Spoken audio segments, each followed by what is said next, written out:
여러분, 윤석열 정부가 들어서자마자 탈원전 완전히 폐기해버리고 친원전으로 완전히 돌아섰죠. 진짜 잘한 일입니다. 세계 1등 기술을 사장시킬 뻔 봤습니다. 문재인 정부 5년 동안 세계 1등 기술이 덩신 취급받았거든요. 그러면서 적폐 세력이라고 해서 완전히 몰살시키려고 했다. 저는 그렇게까지 생각합니다. 그만큼 말입니다. 원전은요, 원자력 산업은요, 최악의 수순을 겪었습니다. 그런데 윤석열 정부 1년 동안 지금 뭐 얼마 되지도 않았는데 성과들이 계속 나타납니다. 계속. 오죽했으면 친원전 난리 났다. 제가 이런 표현을 썼겠습니까? 여러분 이거 한번 보세요. 루마니아 체르노보다 원전 설비 수주 금액입니다. 2,600억 원입니다. 이거 단일 설비 기준으로는요 최고예요. 최고. 원전 설비가 삼중 수소 제거 설비인데 이 정도까지 갔다는 것은 여러분 대한민국의 기술력이 어마어마하다는 것을 지금 보여준 겁니다. 장난 아닙니다. 여러분. 여러분 보세요. 지금 루마니아의 체르노보다는요 수도인 부쿠레시티에서 170km 떨어진 곳입니다.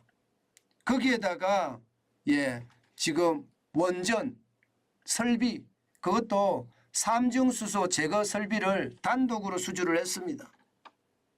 야, 진짜 대단하죠. 원전의 중수에서 포함이 된 삼중수소를 지금 후쿠시마 오염수 하는 게 이거거든요. 난리거든요. 다핵종 설비 알퍼스에서는요 핵종을 다 제거하지만 삼중수소만은 제거 못한다는데 우리는 삼중수소도 제거할 수 있는 그런 기술을 갖고 있는 겁니다. 단일로 1억 9,500만 유로 우리 돈으로 2,600억 원을 수주를 했고요. 사업기간도 2023년 7월이에요. 다음 달부터 시작이 됩니다. 2027년 8월 50개월 동안이에요. 뭐 당연히 설계에서부터 기자재 공급, 시공, 시운전까지 다 하죠. 대단한 사업이죠. 대단한 사업.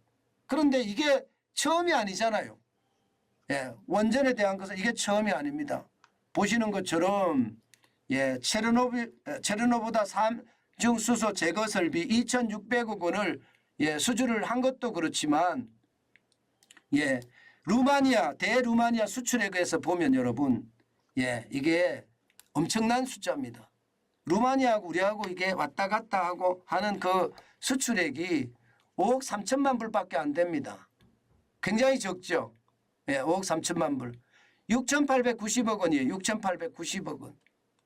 거기에 37.7%가 이번에 수주한 거예요.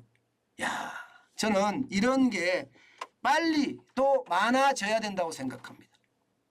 지금 루마니아 같은 경우도 원자재를 많이 갖고 있는 나라잖아요. 우리나라 원자재 없잖아요. 뭐 돈으로 갖고 들어와도 되고요. 그렇지 않으면 뭐 광물이나 곡물로 갖고 들어와도 저는 무방하다고 보거든요. 그렇게 생각을 하면 이거 진짜 대단한 수주라 생각을 합니다. 앞으로도 말입니다. 이 원전은요. 세계 1등의 기술이었으니까 그 기술에 맞춰서 전 세계에다가 계속 수출할 것으로 보입니다. 윤석열 정부의 친원전 정책은요. 1년밖에 되지 않았지만 2022년 8월에 이집트에 엘다바 원전공사 3조 원 규모를 수주를 했죠. 그리고 이번에 2023년 6월에 루마니아 체르노보다 삼중 수소 제거 설비 2,600억에 수주했습니다. 앞으로요. 아마 루마니아 입장에서는요. 한국의 원전 기술을 높이 샀기 때문에 이것을 수주를 준 거라고 보거든요. 그런 차원이라면 앞으로 루마니아는요. 체르노보다의 3억이 4억이 원자력 발전소를 짓는다고 합니다. 그러면 이것도 계약할 수 있는 찬스가 되는 건가요? 원전 한 기가 보통 계약이 10조 규모라면 또 한 20조 규모가 터지는 건가요? 어디 이것뿐이겠습니까? 지금 체코도 지금 어디로 갈지 모르고요. 사우디아라비아도 어디로 갈지 모르고요. 예, 영국도 지금 원전 사업을 추진한다고 합니다. 이게 또 어디로 갈지 모릅니다. 이처럼 말입니다. 대한민국은 그동안 세계 1등 기술을 죽이고자 한 그런 정부도 있지만 이것을 살려서 제대로 된 수출의 어떤 기반을 만들어 간다는 것, 저는 박수를 치고 환영해야 된다고 생각합니다. 결국 문재인 대통령 보란 듯이 지금 원전 수출을 해내고 있는 것은 아닌가, 그런 생각도 들고요. 앞으로 말입니다. 여러분도 아시겠지만 이게 원전을 10기 정도 수출을 한다고 윤석열 대통령은 장담을 했거든요. 저는 윤석열 대통령이 장담한 것처럼 적어도 10기의 원전을 수출을 해서요. 대한민국이 원전 강국임을 세계 만방에 알렸으면 좋겠습니다. 그런데 저는 이게 가능하다고 보거든요.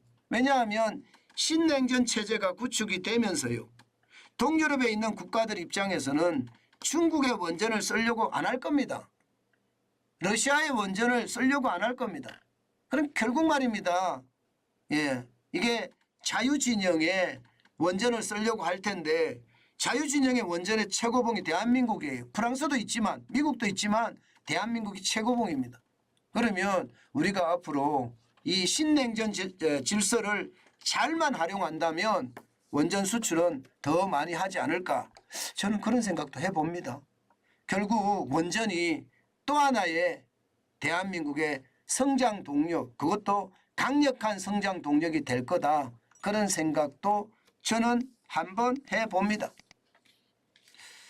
있는 산업을 죽인 대통령보다는요, 있는 산업을 더 잘 가꾸는 대통령이 훨씬 더 낫지 않을까요? 그게 합리적이고 객관적이고 실사구시답다, 저는 그렇게 생각합니다. 이미 전 세계는요, 원전이 그린 에너지로 다 표방이 됐습니다. 그런 차원이라면 원전을 더 강화해가는 그런 방법이 우리나라를 더 부강하게 만드는 방법이 아닐까, 저는 그렇게 생각해 봅니다.